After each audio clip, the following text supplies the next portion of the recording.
В Хабаровске гражданин Узбекистана напал на сотрудницу полиции и попытался скрыться. Это привело к масштабной операции с участием ФСБ. Тем временем во многих московских клубах одновременно прошли неожиданные проверки с последующей эвакуацией недоумевающих посетителей в автозаках. И кроме этого, яркие рейды прошли в аэропорту Челябинска. Нарушителей миграционного законодательства отправляют домой. Обо всем этом мы и расскажем в этом выпуске. В Хабаровске произошел инцидент, удививший многих. Гражданин Узбекистана напал на сотрудника МВД и сбежал, что привело к масштабной операции по его задержанию. Представьте себе сцену из голливудского боевика, только на этот раз все происходит в реальной жизни, в Хабаровске. Главный герой – гражданин Узбекистана, который умудрился напасть на сотрудника МВД и скрыться, вызвав недоумение и недовольство в правоохранительных органах. Итог – масштабная операция по его задержанию с участием ФСБ. Все началось с семейной драмы в стиле восточной сказки. Женщина, живущая с 34-летним узбеком, обратилась в полицию с жалобой на своего сожителя. «Он пьет, дерется и издевается», — заявила она, надеясь, что визит полицейских остудит его пыл. Но, как оказалось, ее сожитель был не только агрессивным, но и весьма глупым. На место происшествия прибыла женщина-полицейский. Она рассчитывала на стандартную проверку, но все пошло не по плану. На требование подчиниться сожитель не просто отказал, но и ударил сотрудницу МВД. После этого нападавший скрылся, оставив на месте шокированную пострадавшую и разъяренных коллег. Дерзость нападавшего оказалась напрасной.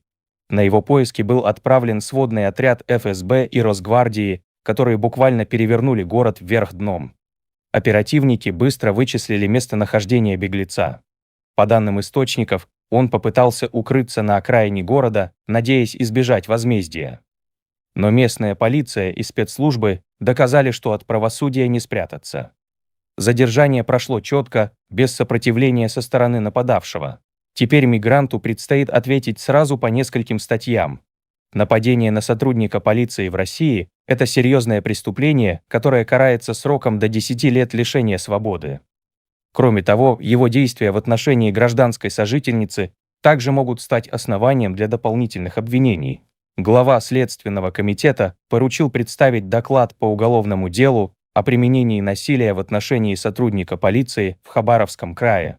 По версии следствия, находившийся в состоянии алкогольного опьянения, фигурант, не желая выполнять законные требования, прибывшей по вызову о семейной ссоре сотрудницы полиции, причинил ей телесные повреждения. Нападавший был задержан, и следствие намерено обратиться в суд с ходатайством об избрании в отношении него меры пресечения в виде заключения под стражу. Также недавно в Хабаровске нелегальный мигрант из Таджикистана испугался наведавшихся в общежитие полицейских и, пытаясь скрыться, выпрыгнул в окно с 4-го этажа. Прыжок закончился серьезными травмами. Подоспевшие полицейские деловито проверили регистрацию, а после помогли донести упакованного в бандаж мигранта до машины скорой помощи. Представьте себе ночь в московских клубах «Моно» и «Арма», полную праздника музыки и танцев. Но внезапно все пошло не так, как было запланировано. ОМОН, спецполк полиции, кинологи с собаками, световые эффекты фонарей вместо стробоскопов и нескончаемая вереница автозаков — такой развязки вечера не ожидал никто. В «Моно», в самом сердце московского вайба, гости еще минуту назад покачивались в ритме ночи. Сейчас лежат лицом вниз. Вечеринка в клубе «Моно», известном своей атмосферностью, началась как обычно. Но уже в 1:30 ночи громкая музыка сменилась шоу людей в масках. Руки за голову, лечь на пол. Эти команды перекрыли все звуки диджейского сета. Началась стремительная эвакуация. Людей буквально выносили и плотно упаковывали в автозаки. «Нас хватали, как плюшевых мишек на распродаже», вспоминает один из счастливчиков. Автозаки прибывали бесконечным потоком, выстраиваясь в длинную очередь, словно лимузины у красной дорожки. Они просто поднимали нас, как мешки с картошкой, и швыряли в автозаки. Одних вывозят, другие ждут своей очереди. Сколько людей там было, никто не знает, но точно не десятки, сотни, делится один из очевидцев. Возле клуба автозаки выстроились, как на параде, но этого оказалось мало. Машины подъезжают одна за другой. Пока одну уводят, на ее место заезжает следующая, комментируют очевидцы. Официальный аккаунт клуба в соцсетях лаконично заявил: «У нас маски-шоу», намекая на происходящее с сарказмом. Силовики с собаками обыскали клуб, проверили каждый уголок, включая кладовые и технические помещения. Что они ищут? Затерянный клад или еще одно громкое место этой ночи — клуб «Арма», известный своими вечеринками и историей под названием «Мутабор». Вечер Дельта, который должен был подарить своим гостям неповторимые впечатления, внезапно превратился в зону повышенной тишины. Силовики заставили посетителей лечь лицом в пол и оставаться неподвижными на протяжении более 1,5 часов. Ты приходишь на вечеринку, думаешь, как круто провести время, а тут бац, и тебе уже не до веселья.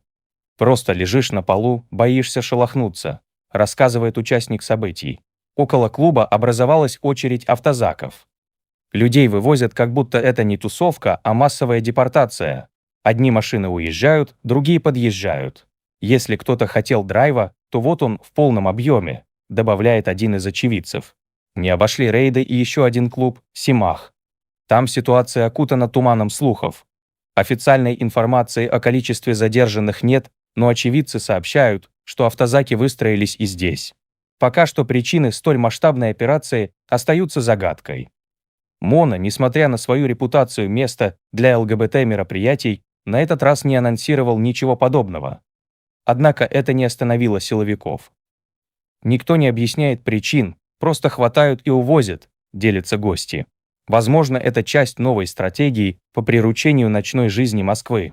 Однако большинство участников этого ночного шоу так и не поняли, за что им выпала честь прокатиться в автозаке. Переместимся в Челябинск, известный нам по множеству историй с мигрантами.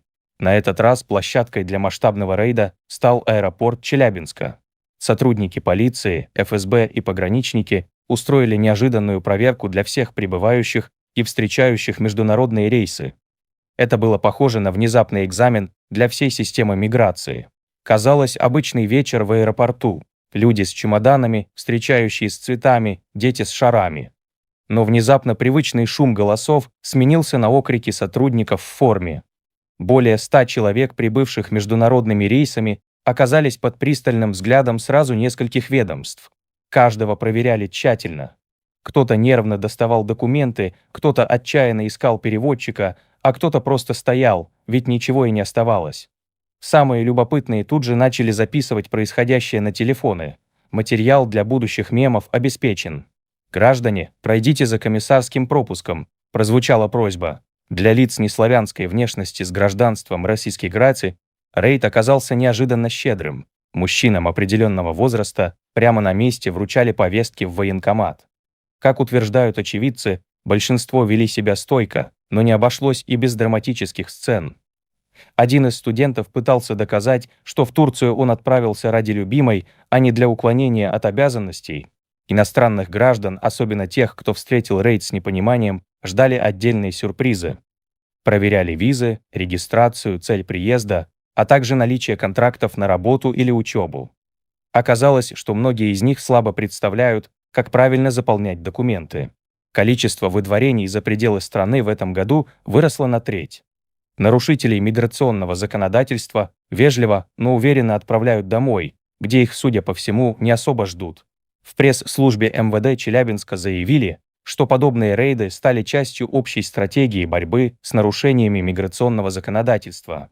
Мы видим, что число возбужденных уголовных дел в этой сфере растет, и это показатель того, что работа ведется правильно, отмечают в главке, подчеркивая, что каждый рейд помогает не только выявлять нарушителей, но и обеспечивать безопасность на территории страны.